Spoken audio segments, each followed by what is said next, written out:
아카데미 작품상을 받은 영화 기생충과 빌보드 핫백에서 통산 구주 1위를 기록한 BTS의 버터는 무궁무진한 가치를 지닌 콘텐츠인데요. 이처럼 인간의 활동이나 경험으로 만들어진 지식과 기술 등을 지식재산이라고 합니다. 디지털 시대에서 새로운 동력으로 주목받고 있는 지식재산권을 어떻게 지키고 키울지 고민하고 또 지원하는 곳이 바로 국가지식재산위원회인데요. 오늘은 국가지식재산위원회 정상조 위원장 모시고 지식재산권에 대한 자세한 이야기 나눠보겠습니다. 어서 오십시오. 네, 반갑습니다. 네, 나와주셔서 고맙습니다. 일단 국가지식재산위원회가 대통령 직속의 기관이잖아요. 네, 지금 위원장님께서 직접 나오셨는데요. 어떤 일을 하는 기관인지 직접 소개해 주시죠. 네, 앞에서 잘 소개해 주셔서 감사합니다. 예. 국가지식재산위원회는 지식재산에 관한 법과 정책을 총괄하는 지식재산 컨트롤 타워가 되겠습니다. 예. 저와 김부겸 국무총리께서 공동위원장을 하시고 13개 부처의 중앙부처 장과 20명의 민간 전문가분들이 위원으로 구성되어 있습니다. 예. 13개 부처의 장관님들이 위원으로 계신 이유는 지재권에 관한 업무를 이 13개 부처가 나눠서 맡고 있기 때문입니다. 네. 특허청, 문광부, 과기부, 농산수산부 등등 네. 이 부처의 업무를 심의 조정하고 총괄하는 업무를 맡고 있습니다. 그렇군요. 예. 그러니까 쉽게 얘기해서 지식재산권을 관리하고 보호하기 위한 제도와 정책들을 수립하는 곳이고 또 수행하는 곳이군요. 자, 국가지식재산위원회가 출범한 지 올해로 10년째를 맞았습니다. 올해 10주년을 기념해서 다양한 활동을 준비하셨다고 들었는데요. 직접 소개를 좀 해주시죠. 우리 국가지식재산위원회가 10년 전에 출범을 했습니다. 네. 이제 딱 10년이 되는데 그 10년간의 성과를 되돌아보고 국민과 함께 지재권의 중요성을 다시 함께 생각해보는 그런 여러 가지 행사를 기획하고 있습니다. 네. 특히 국민들께 대국민 보고회를 갖고 앞으로 10년간 지식재산에 관해서 어떠한 법정책을 펼칠 것인지 대국민 보고회를 가질 예정입니다. 특히 저희가 9월 4일에 지식재산의 날을 맞게 됩니다. 지식재산의 날을 기념하는 행사도 10주년 그 기념 행사의 일환으로 함께 가질 예정입니다. 예. 자, 앞서 9월 4일이 지식재산의 날이라고 말씀해 주셨는데요. 네. 일반 국민들은 지식재산의 날이 언제인지 잘 모르고 계셨던 분들도 많을 것 같습니다. 자, 이렇게 지식재산의 날을 지정한 이유와 그 배경에 대해서 설명해 주시죠. 지식재산의 날은 9월 4일로 지식재산 기본법에 의해서 정해진 법정 기념일입니다. 네. 9월 4일 저희가 직제심취의 요절이 유네스코 등재 유산으로 기록이 되었습니다. 네. 그래서 같은 날을 기념해서 지식재산의 날을 정했습니다. 그렇군요. 사실 지식재산이라고 하는 것을 국민들께서 잘 모르시는데 네. 공기와 물처럼 저희가 별로 중요성을 인식하지 못하지만 공기와 물이 없으면 죽는 것처럼 아주 네. 중요한 그런 이제 존재가 공기와 물인데 지식재산도 마찬가지죠.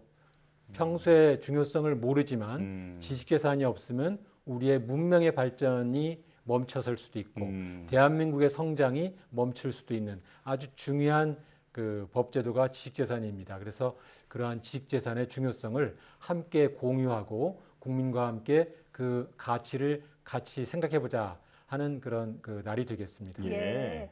자, 지식재산의 날에 대해서 자세하게 설명을 해주셨는데요. 지식재산의 날도 참 낯설지만 사실 지식재산 자체의 용어가 좀 낯선 분들도 많이 계실 것 같거든요. 정확하게 지식재산이 무엇인지 좀 설명을 부탁드립니다.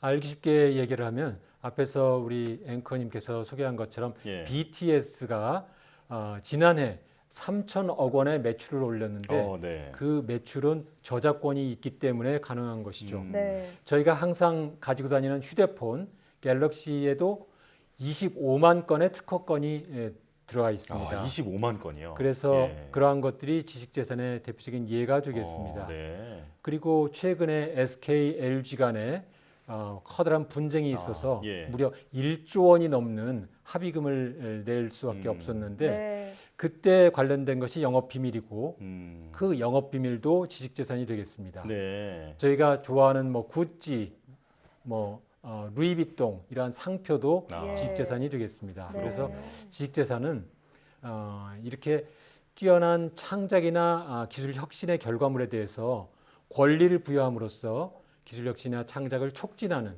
그러한 제도다 이렇게 설명드릴 수 있겠습니다. 예. 네.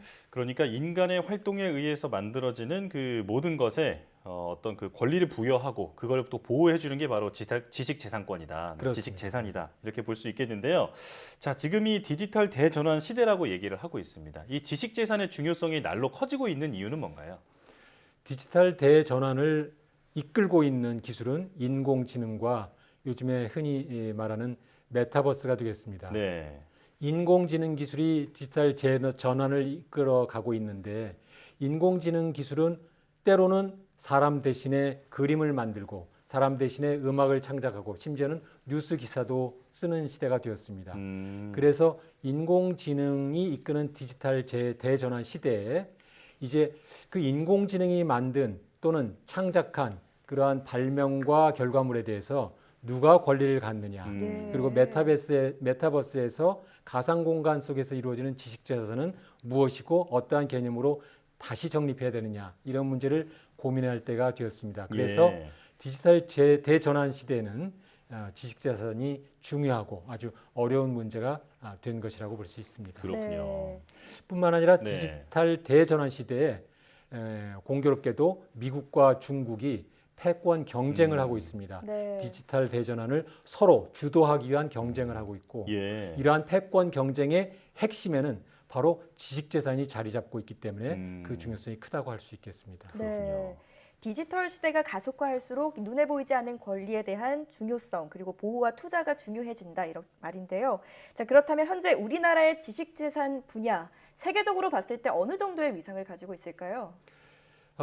잘 모르시겠지만 저희가 경제 규모에 비해서 굉장히 많은 특허를 출원했습니다. 그래서 네. 현재 세계 4위의 특허 출원을 네. 하고 있습니다. 네. 그리고 놀라운 사실입니다만 지식재산권도 저희가 수출을 해서 155억 달러의 수출을 이룩했습니다. 아, 네. 저희가 지식재산을 수출한다는 것은 저희의 창작물 그리고 발명을 수출할 수 있다는 뛰어난 능력을 보여주는 것이기 때문에 네. 자랑스러운 결과입니다. 네. 그리고 기생충이나 BTS에 힘입어서 한류에 힘입어서 저작권 분야의 수출과 수입의 결과 무역 수지가 흑자를 이룩한 네. 최초의 해가 되었습니다. 네. 그래서 이제 명실상부하게 대한민국이 지식재산 강국이라고 말할 수 있습니다만 진정한 지식재산 강국이 되기 위해서 앞으로 많은 노력을 국민과 함께 해나가야 될 필요가 있다고 생각합니다. 예. 네.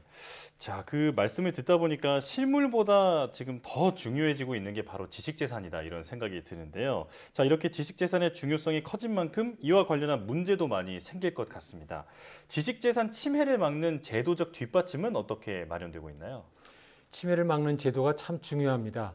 지식재산을 위한 법제도를 정비하고 예. 만드는 것도 중요하지만 그것이 집행될 수 있도록 침해를 방지하고 그 집행을 확실하게 하는 것이 굉장히 중요하죠. 네. 네. 그래서 저희 국가지식재산위원회가 지난 10년간 그러한 침해를 효율적으로 방지하고 법을 집행하기 위해서 지식재산을 전문으로 소송을 다루는 특허 법원에 관할을 몰아서 그 법원이 전문적으로 지재권 분쟁을 해결하도록 하는 집중 관할을 추진했습니다. 예. 네. 둘째로 그 침해가 이루어졌을 때 아주 효율적인 구제가 이루어지는 게 굉장히 중요합니다. 그래서 침해로 인한 손해배상을 충분하게 할 수 있도록 하기 위해서 징벌적 손해배상이라고 하는 제도를 도입했습니다. 예. 손해를 받은 금액의 3배까지 배상을 하는 것이죠. 요즘에 언론중재법에서 많이 논란이 돼가지고 나쁜 제도인 것처럼 오해를 할 수 예. 있겠습니다만 네. 지식재산권 분야의 경우에는 침해가 이루어졌는데 그 침해가 고의로 이루어진 경우에 그 고의로 인한 침해를 마치 범죄와 마찬가지로 봐서 징벌적으로 배상을 할 필요가 있다. 예. 이렇게 봐서 징벌적 배상 제도를 도입을 했습니다. 네. 네.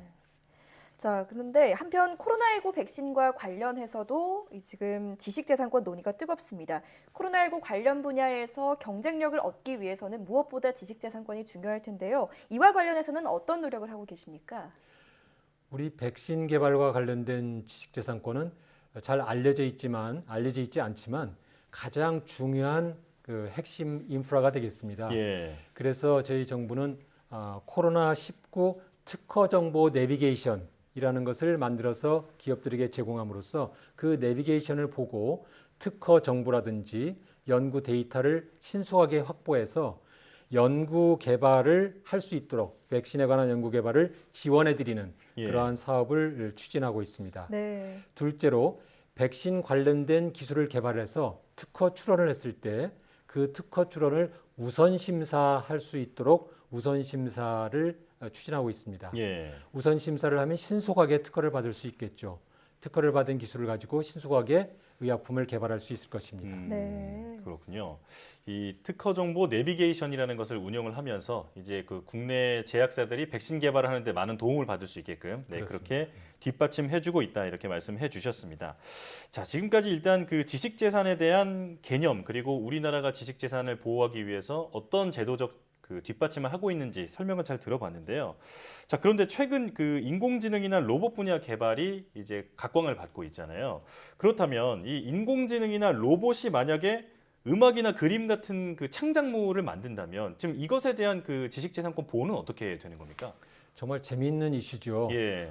이제까지 사람이 생각해보지도 못한 그런 이슈가 현실화되고 있습니다. 네. 그리고 실제로 인공지능이 그림을 그리고 음악을 창작하는 시대가 되었습니다. 예. 재미있는 이슈이지만 아주 어려운 이슈이기도 합니다. 왜냐하면 현재의 법률 질서는 인간 중심으로 되어 있기 때문에 인간만이 작가로 인정받고 인간만이 발명가로 인정받을 수 있기 때문에 네. 인공지능이 만든 그림이나 인공지능이 발명한 발명에 대해서 어떤 권리를 부여하기 굉장히 어렵게 되어 있습니다. 네. 그런데 최근에 호주 법원에서 인공지능이 발명한 발명에 대해서 인공지능이 발명자다라는 것을 인정을 해서 인공지능이 발명한 발명에 대해서 특허권을 부여할 수 있다. 이러한 판결을 내린 바가 있습니다. 네. 그래서 시대가 바뀌고 기술이 발전하면서 우리 법도 따라서 이제 변해야 된다는 것을 호주 법원이 잘 알려줬고 우리도 그에 대한 대응을 할 필요가 있겠습니다. 예. 네. 그렇다면 문제는 인공지능이 작가가 될 수 있고 발명가가 될 수 있는데 그 권리도 그러면 인공지능이 가질 수 있느냐? 로봇은 기계이기 때문에 예. 권리의 주체가 되기가 어렵겠죠. 네. 그래서 그렇다면 인공지능이 마치 노예처럼 해방되기 전까지는 네. 인공지능이 발명하거나 창작한 것에 대해서 사람이 권리를 가져야 되겠다. 이러한 이제 논의가 나올 수 있고요. 예. 그러면 누가 그러한 권리를 갖느냐? 이런 문제에 이제 논의를 집중해야 될 때가 되었습니다. 예. 그렇군요. 그런데 만약에 로봇에게도 이 창작의 주체성이 인정이 된다면 이 지식재산의 개념 자체에도 변화가 생길 것 같거든요. 이 같은 맥락에서 위원장님께서는 로봇 인지 감수성을 강조하셨다고요? 그렇습니다. 재밌는 개념을 제가 만들어냈는데요. 예. 우리 대법원이 성인지 감수성이라는 개념을 이제 언급을 했고, 그렇죠. 성차별이나 성희롱, 성폭력을 효율적으로 방지하고 그에 대응하기 위해서는 남성과 여성의 정확한 이해가 필요하다. 여성의 입장에서 그 문제를 바라볼 필요가 있다. 이것이 바로 이제 성인지 감수성이 되겠습니다. 네. 로봇도 마찬가지인데요. 우리가 로봇과 함께 공존하는 그런 시대가 되었기 때문에 로봇의 정확한 사정을 이해하고 로봇을 이해하는 입장에서 법제도를 다시 바라봐야 된다 하는 것이 이 로봇인지 감수성이 되겠습니다. 네. 알기 쉬운 예를 들면 로봇이 책을 읽는 것과 사람이 책을 읽는 것이 같을까요? 다를까요? 이것은 로봇의 입장에서 보면은 사실 같아야 되겠죠. 예. 왜냐하면 사람이 도서관에서 책을 읽으면 그것을 권장하고 저작권 침해 문제가 없습니다만 로봇이 책을 읽을 때는 현행법상 모두 다 카메라로 스캔해서 서버에서 저장했다가 분석을 하기 때문에 예. 로봇이 책을 읽을 때는 유독히 사람의 책을 읽을 때와 달리 저작권 침해다 아니다 이런 논란이 생깁니다. 예. 그래서 로봇이 말합니다. 로봇인지 감수성을 가지고 있다면 법을 개정해야 된다. 음. 로봇과 함께 공존하는 시대는 로봇인지 감수성을 가지고 법을 고쳐나갈 필요가 있다는 것을 알 수가 있겠습니다. 예. 네. 말씀을 들어보니까 디지털 시대에 이제 AI라든지 로봇이라든지 이런 새로운 기술들이 우리 구성원으로 또 이제 들어오게 되는 그런 시대라는 생각이 드는데요. 그래서 디지털 시대의 구성원으로서 로봇을 받아들일 준비를 해야 한다. 네, 이렇게 정리할 수 있겠습니다. 자, 지식재산의 가치와 중요성이 커질수록 지금 이제 위원장님께서 계시는 국가지식재산위원회가 할 일도 많아질 텐데요. 앞으로 위원회가 풀어야 할 과제, 가장 시급한 과제가 어떤 게 있을까요? 국가지식재산위원회는 미중 간의 패권 경쟁이 심해지면 심해질수록 이러한 국제적인 전쟁터에서 지식재산을 이끌어가는 야전 사령관의 역할을 해야 된다고 생각을 하고 네. 앞으로 해 나가도록 하겠습니다. 대한민국은 현재 100조 원이 넘는 R&D 투자를 하는 선진국의 문턱에 들어와 있습니다. 네. 이 100조 원의 R&D 투자의 결과 지식재산이 강한 특허가 창출되고 강한 저작권이 창출되어서 이것이 일자리를 창출하고 이것이 다시 재투자될 수 있는 선순환의 고리를 만들 수 있도록 국가지식재산위원회가 중심이 되어서 제3차 국가지식재산 기본계획을 수립하고 예. 관련 부처와 함께 신속하게 속도감 있게 추진해 나가도록 하겠습니다. 예. 예. 자, 사실 아무래도 이 지식재산권이라는 게 실체가 없다 보니 그만큼 그것을 보호하고 관리하기 위해서는 촘촘한 정책과 제도가 수반되어야 할 것 같은데요. 앞으로도 개인과 기업의 창의적인 지식재산 활동을 지원하기 위한 위원회의 역할을 기대하겠습니다. 지금까지 국가지식재산위원회 정상조 위원장과 함께했습니다. 고맙습니다. 감사합니다. 초청해 주셔서 감사합니다.